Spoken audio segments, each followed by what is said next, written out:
GKFX Prime presents the week ahead. Hi everyone.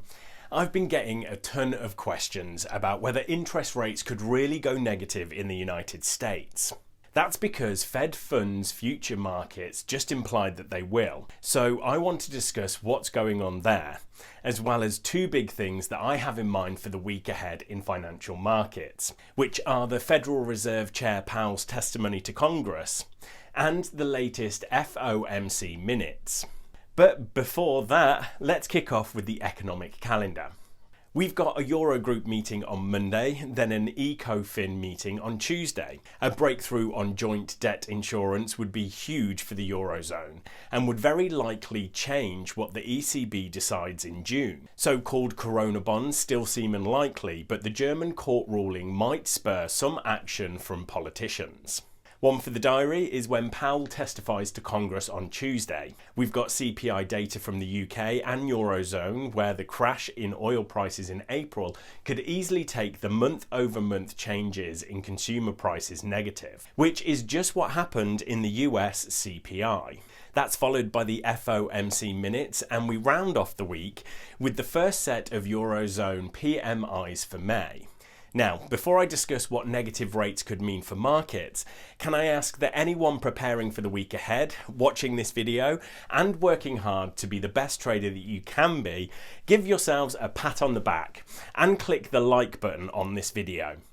It has the added bonus of making sure more people see the video, which means we can keep producing them. Alright, what on earth are Fed funds futures? It's actually super simple.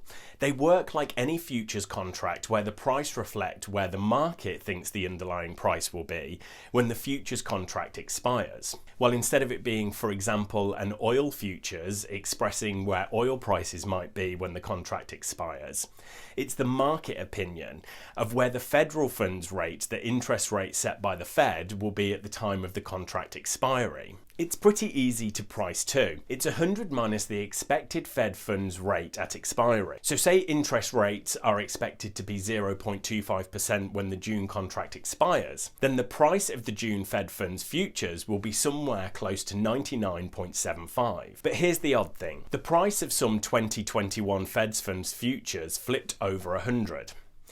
That means traders are pricing negative interest rates in the United States in 2021. Okay, who cares what these traders are thinking, right? Well, actually, whenever we have a Federal Reserve meeting, traders and even the Fed themselves look at these contracts to judge market expectations. Fed Chair Jerome Powell said last week that there is no plan for negative interest rates, so I expect him to say the same to lawmakers this week in his testimony. I'd also expect there to be sparse, if any, mention of negative rates in the FOMC meeting minutes. But if there is, it could cause some movement in markets. All else being equal, negative interest rates should be seen as negative force on the dollar. However, for the Fed to go to negative rates, the economic scenario would have to be pretty desperate, and that could cause flows in the dollar as haven. Right, thanks everyone, and good luck trading, and make sure to subscribe so you don't miss our next video.